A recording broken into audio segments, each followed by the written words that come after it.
નમસ્કાર મિત્રો, દુનિયા તમારી કદર પોતાની સમજ મુજબ કરશે, પણ તમારી સાચી કિંમત તમે જાતે ઓળખવી જોઈએ. ક્યારેય પોતાની જાતને સસ્તામાં ન વેચો, કારણ કે તમે અનમોલ છો. આ ઉપર હું એક નાનકડી વાર્તા કહેવા માંગુ છું, તો જરૂરથી સાંભળજો. એક ગામમાં એક વિદ્વાન ગુરુ રહેતા હતા. ગામમાં બધા લોકો તેમને બહુ માન આપતા હતા, કારણ કે તેમની પાસે જીવનની દરેક સમસ્યાનું સમાધાન હતું.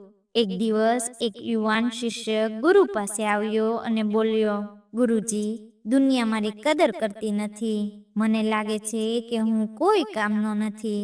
ગુરુજી સ્મિત કરતા બોલ્યા, બેટા, આજે હું તને એક મોટો પાઠ શીખવીશ. તેઓએ પોતાની પાઘડીમાંથી એક ચમકતો પથ્થર કાઢ્યો અને શિષ્યને આપ્યો. આ પથ્થરને બજારમાં લઈ જા, પણ એને વેચવાનો નથી. ફક્ત લોકો પાસે એની કિંમત પૂછજે. શિષ્ય બજારમાં ગયો. સૌ પ્રથમ એક ફળવાળાએ પથ્થર જોઈને કહ્યું, આ તો બહુ જ સુંદર છે, હું એને 100 રૂપિયામાં લઈ લઉં. પછી એક જ્વેલર પાસે ગયો. જ્વેલરે પથ્થર જોઈને આંખોમાં ચમક આવી ગઈ. તે બોલ્યો, આ બહુ કિંમતી છે, હું તેને 10,000 રૂપિયા આપીશ. છેલ્લે એક હીરાના વેપારી પાસે ગયો.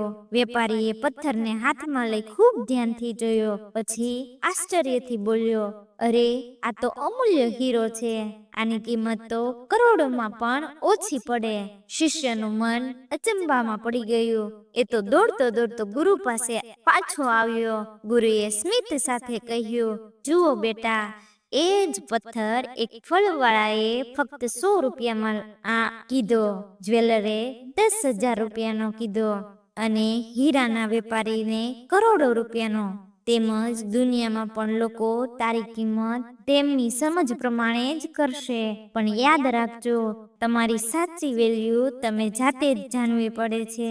ક્યારેય તમારી જાતને સસ્તામાં ન વેચી દેતા, કારણ કે તમે પણ એક અનમોલ હીરો છો.